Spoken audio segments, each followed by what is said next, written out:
بسم اللہ الرحمن الرحیم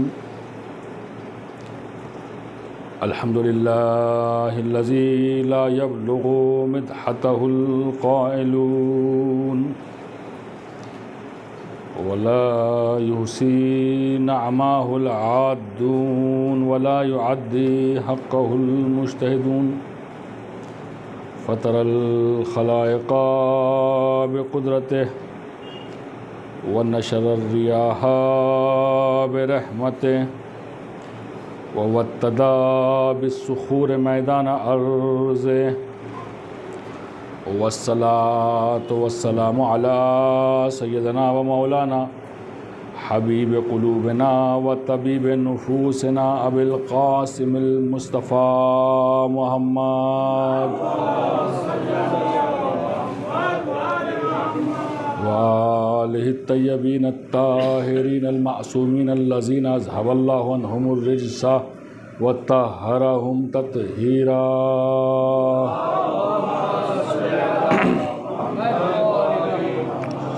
ولعنة الداعمة على أعدائهم أجمعين من يومنا هذا إلى قيام يوم الدين.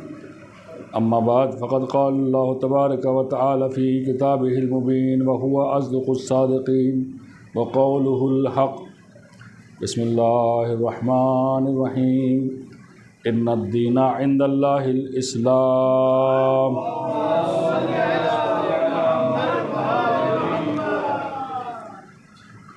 پروردگار کا لاکھ لاکھ شکر ہے کہ اس نے مجھے اور آپ کو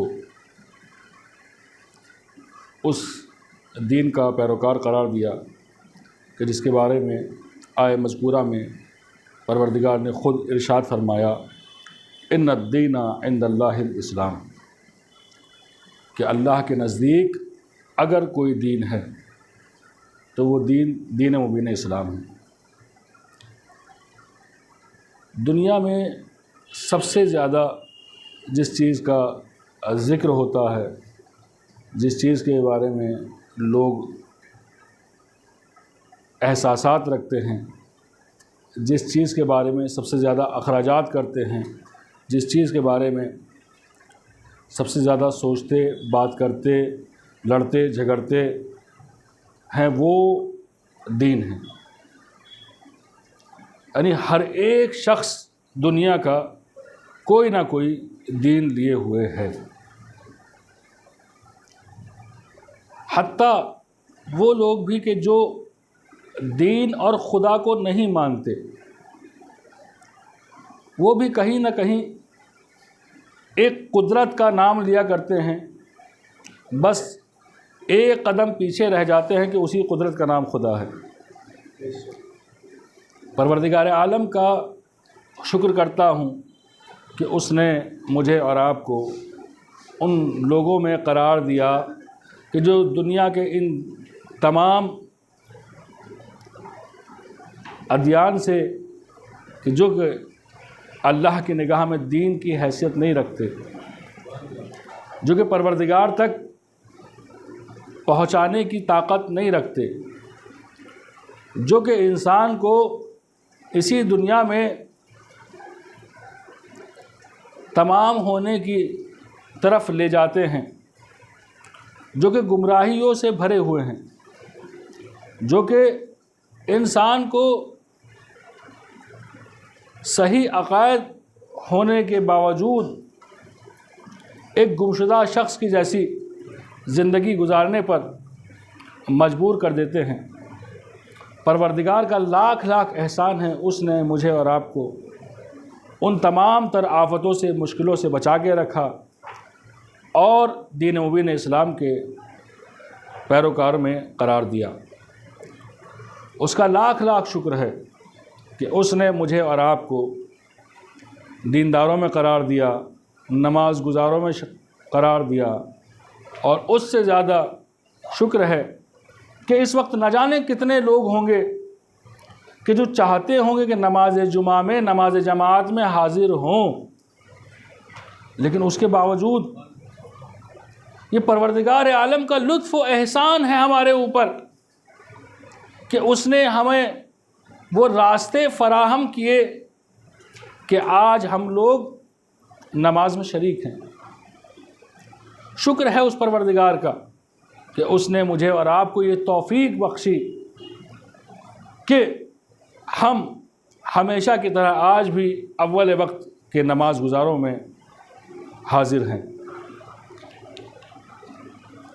پروردگار کا شکر جتنا کیا جائے اتنا کم ہے، لیکن پروردگارا ہم اس شکر کے اختتام کو تیری اس کلام کے اوپر کرتے ہیں کہ جس میں تو نے خود ارشاد کیا کہ پروردگار عالم ارشاد فرماتا ہے کہ وَإِن تَعُدُّوا نِعْمَةَ اللَّهِ لَا تُحْصُوهَا، اگر تم اللہ کی نعمتوں کو شمار کرتے جاؤ گے تو شمار نہیں کر سکتے۔ رات کچھ لوگ بیٹھے ہوئے تھے میرے ساتھ، ہم بات یہ کر رہے تھے کہ امیر المومنین کا ایک شعر ہے جس میں آپ نے ارشاد فرمایا کہ اتزعم انک جرم صغیر وانت وفیک عالم الاکبر، کہ تم یہ سوچتے ہو کہ تم چھوٹا سا کیڑا ہو، تمہارے اندر خود ایک یونیورس چھپا ہوا ہے۔ اب سے پہلے میں اس کے لیے دنیا کا ترجمہ کیا کرتا تھا، لیکن رات جو ہم نے باتیں کی، آپ دیکھیے انسانی جسم، اگر کوئی شخص اس بات کے اوپر سوچتا ہو، یہ بات سوچنے والا ہو کہ دنیا کسی ایک شخص کی بنائی ہوئی نہیں ہے، یہ دنیا کسی ایک شخص کی بنائی نہیں ہوئی ہے، تو اسے چاہیے اپنے جسم کے اندر غور کرے۔ یہ ایک جسم ہے، لیکن جب اس کا علاج کرنے بیٹھتے ہیں تو آپ کو معلوم ہوتا ہے کہ بالوں کا ڈاکٹر اور ہوتا ہے، مغز کا ڈاکٹر اور ہوتا ہے، اور اس میں بھی الگ الگ حصے ہیں کہ اس حصے کا ڈاکٹر اور ہوتا ہے، اس حصے کا ڈاکٹر اور ہوتا ہے، آنکھوں کا ڈاکٹر اور ہوتا ہے، دانتوں کا ڈاکٹر اور ہوتا ہے، زبان کا ڈاکٹر اور ہوتا ہے، ناک کا ڈاکٹر اور ہوتا ہے، اسی طرح حلق، سینہ، پھیپھڑے، گردے، جتنے آرگنز ہم شمار کرتے جائیں گے اس کے لیے باقاعدہ ایک چیپٹر نہیں بلکہ پورے اس کے لیے حصے بنے ہیں، شعبے بنے ہوئے ہیں۔ اتنے سارے شعبجات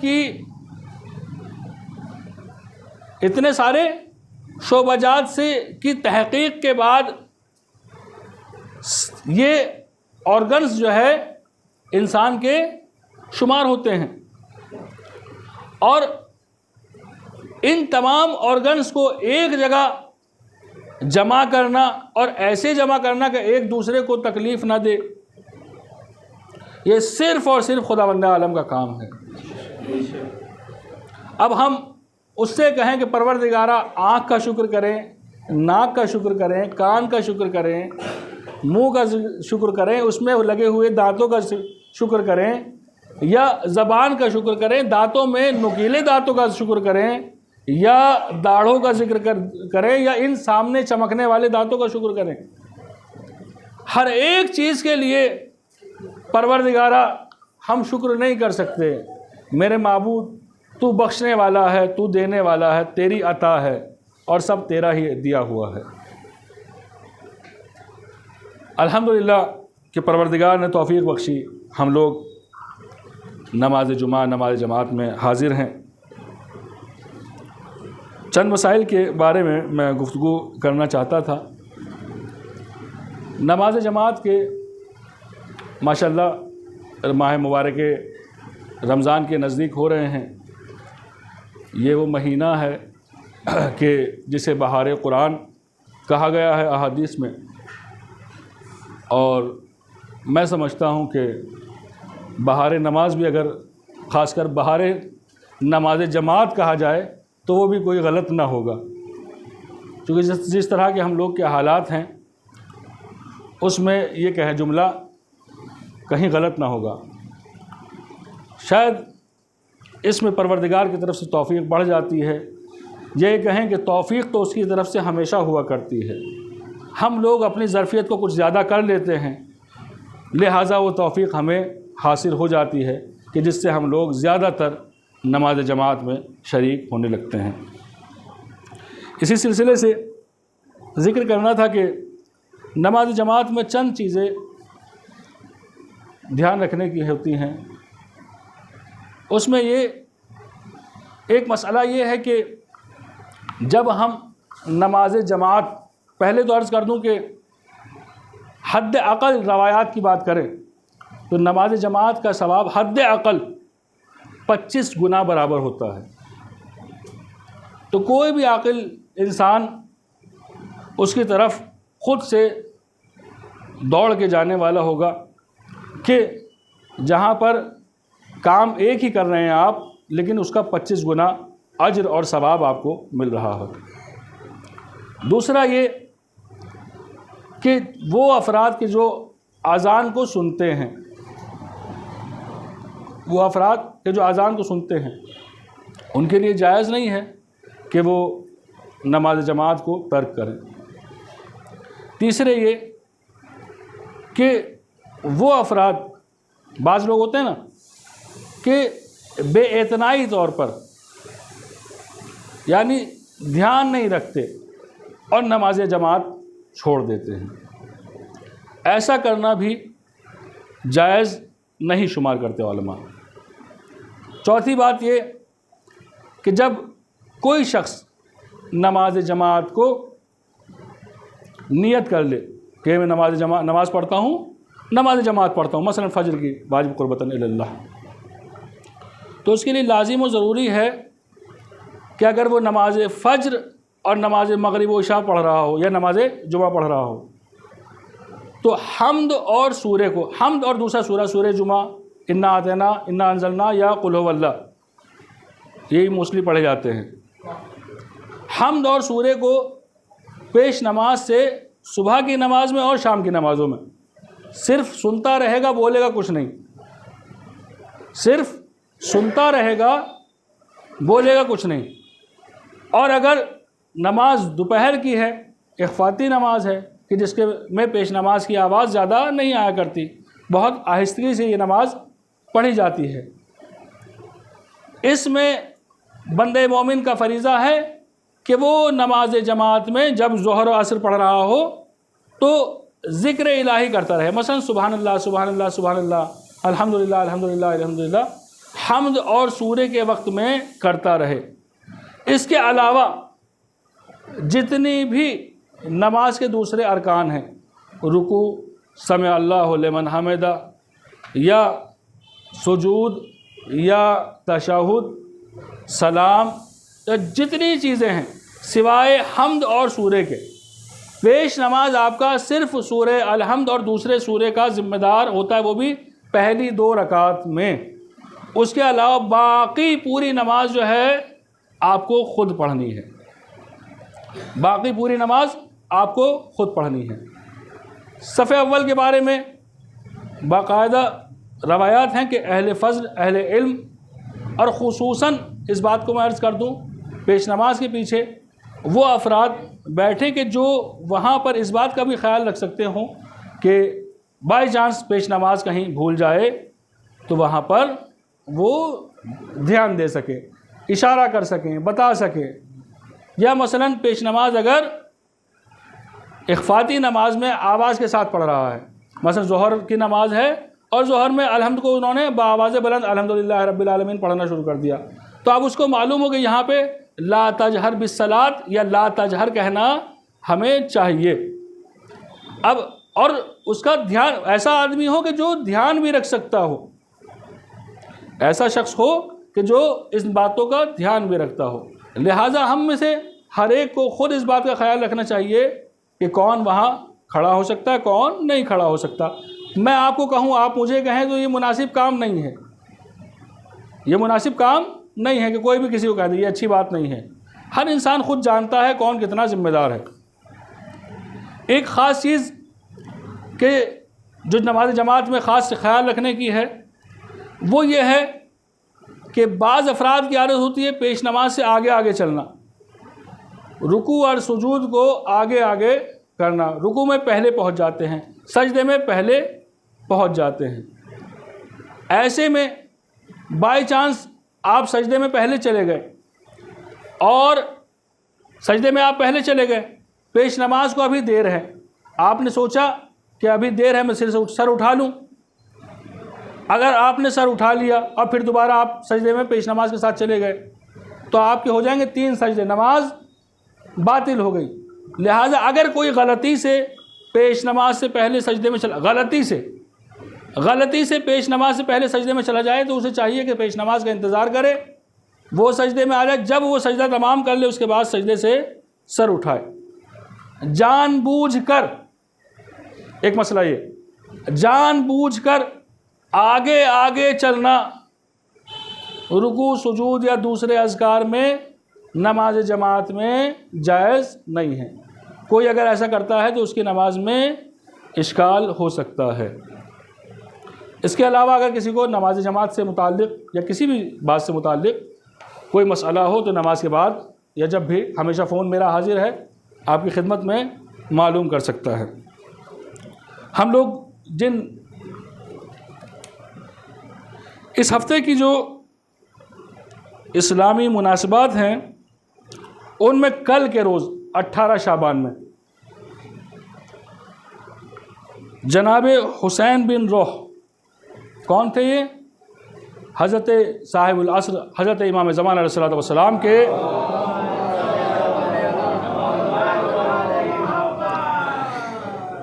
تیسرے نواب خاص میں سے تھے۔ جب تک مرجعیت کا سلسلہ شروع نہیں ہوا تھا، امام حسن عسکری علیہ الصلوۃ والسلام کی شہادت کے بعد 69 یا 70 سال کا سلسلہ باقاعدہ غیبت صغریٰ کا رہا۔ اس میں امام کے 4 نواب خاص رہے، جس میں پہلے حضرت عثمان بن سعید، دوسرے محمد بن عثمان، تیسرے حسین بن روح اور چوتھے علی بن محمد سمری تھے۔ 70 سال تک ان لوگوں نے نیابت امام کے سلسلے کو قائم رکھا اور اس کے بعد غیبت کبریٰ کا آغاز ہو گیا اور نیابت پھر عام کر دی گئی۔ تو ان میں سے تیسرے جو نائب امام تھے کہ جن کا نام حسین بن روح تھا، ان کی کل روز وفات ہے کہ جو کہ 326 ہجری میں واقع ہوئی۔ الحمدللہ ایک سلسلہ ہم نے کلمات قصار کا جو شروع کیا، اس میں ہم کلمہ نمبر 11 پر پہنچے ہیں، جس میں امیر المومنین مولا علی بن ابی طالب علیہ الصلوۃ والسلام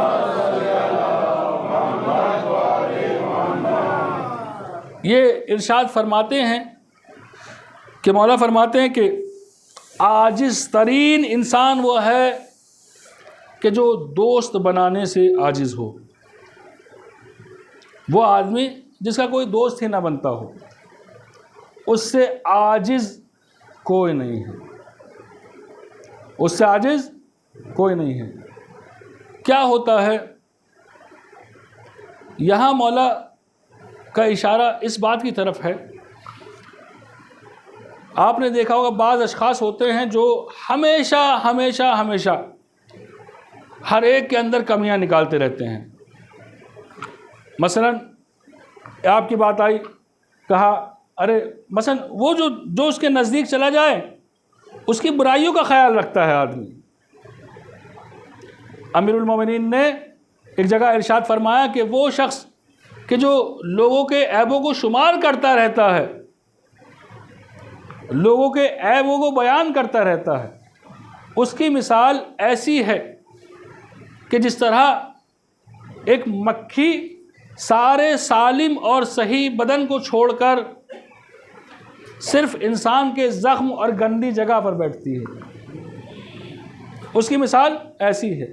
یعنی عیب جوئی بہت بڑا برائی ہے، اور لوگوں کے درمیان اس کو بیان کرنا باقاعدہ، اگر اس کے سامنے بیان کر رہے ہیں تب بھی برائی ہے، اس کے پیچھے بیان کر رہے ہیں تو غیبت ہے، اور غیبت بالکل ایسی ہے جیسے اپنے مرے ہوئے بھائی کا گوشت کو کھا لینا۔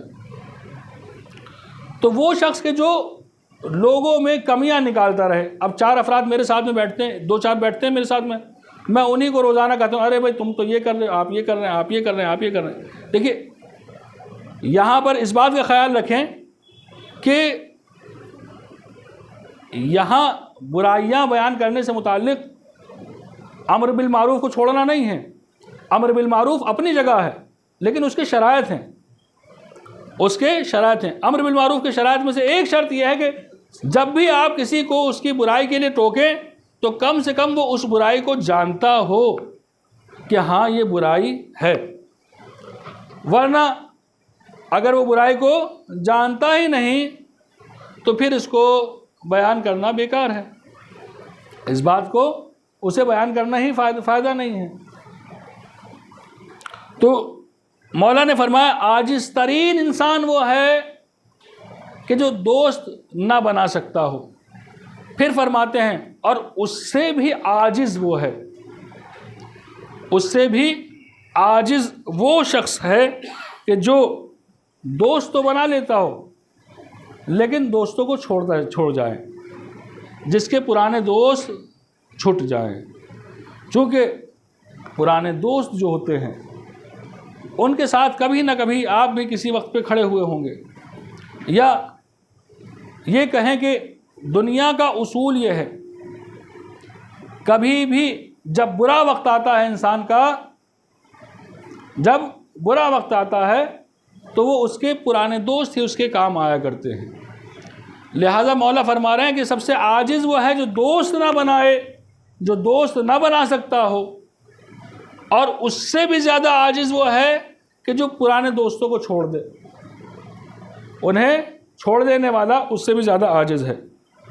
پروردگار عالم سے دست بدعا ہوں کہ ہمارے اس قلیل سے عمل قبول فرمائے اور ہمیں توفیق دے کہ ہم زیادہ سے زیادہ تعلیمات اہل بیت کے اوپر عمل کر سکیں۔ بسم اللہ الرحمن الرحیم۔ قل هو اللہ احد اللہ الصمد لم یلد ولم یولد ولم یکن لہ کفوا احد۔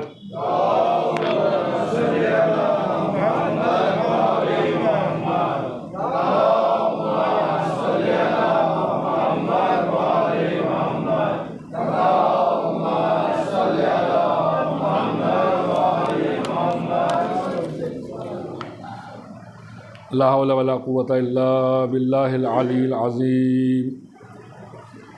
حسبنا اللہ ونعم الوکیل، نعم المولا ونعم النصیر۔ بسم اللہ الرحمن الرحیم۔ الحمد للہ الذی لا یبلغ مدحتہ القائلون ولا یحصی نعماہ العادون ولا یعد حقہ المجتہدون۔ فطر الخلائق بقدرته ونشر الرياح برحمته ووتدا بالصخور میدان ارضه والصلاة والسلام على سيدنا ومولانا حبيب قلوبنا وطبيب نفوسنا بالقاسم المصطفى محمد وآلہ الطیبین الطاہرین المعصومین۔ اما بعد فقد قال اللہ تبارک و تعالی فی کتابہ المبین وہو اصدق الصادقین وقولہ الحق۔ بسم اللہ الرحمن الرحیم۔ ان الدین عند اللہ الاسلام۔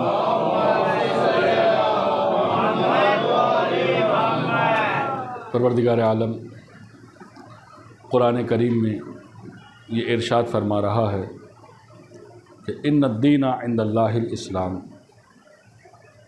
اللہ کے نزدیک اگر کوئی دین، کوئی مذہب، کوئی راستہ دین کی حیثیت رکھتا ہے تو دین مبین اسلام ہے۔ الحمدللہ، ہزارہا الحمدللہ شکر پروردگار کا کہ اس نے مجھے اور آپ کو اس دین کے ماننے والوں میں قرار دیا۔ دین مبین اسلام ہمیں یہ حکم دیتا ہے کہ ہم ہمیشہ چوکنے رہیں۔ فرماتے ہیں، معصوم فرماتے ہیں کہ وہ شخص مسلمان نہیں ہے کہ جس کا آج گزرے ہوئے کل سے بہتر نہ ہو۔ امیر المومنین فرماتے ہیں کہ اپنے امور کو منظم کرو اور وہ شخص کہ جو مسلمان ہے اس کا فریضہ ہے کہ خود اپنے اور تمام مسلمانوں کے حالات سے حد اقل آگاہ رہے۔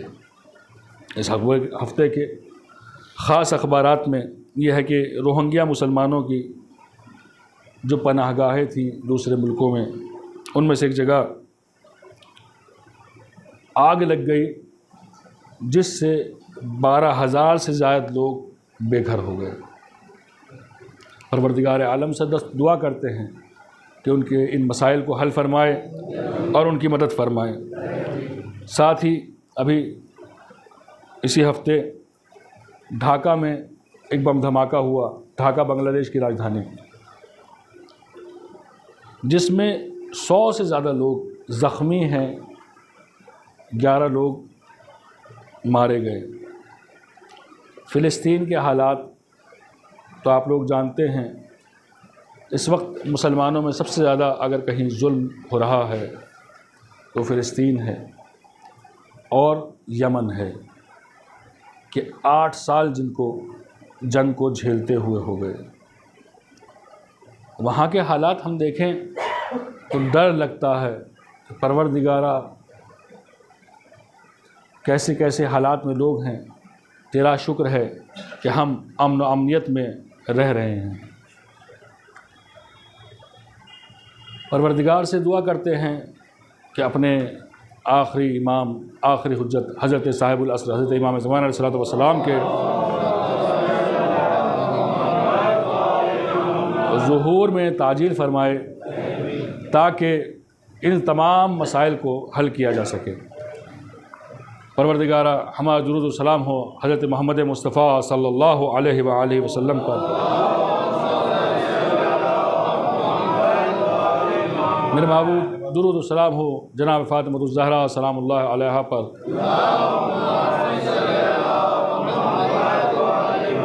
مولا علی ابن ابی طالب علیہ الصلوۃ والسلام پر۔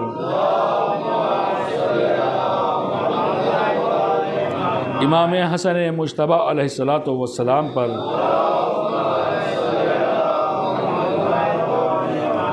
سید الشہداء امام حسین علیہ الصلوۃ والسلام پر۔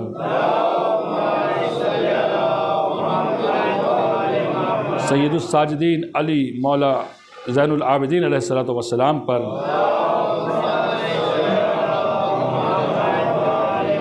امام محمد باقر علیہ الصلوۃ والسلام پر۔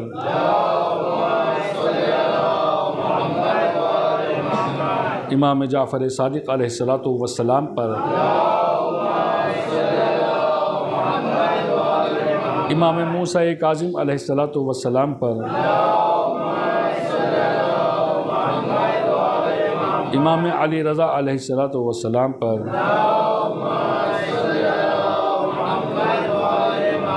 امام محمد تقی علیہ الصلوۃ والسلام پر۔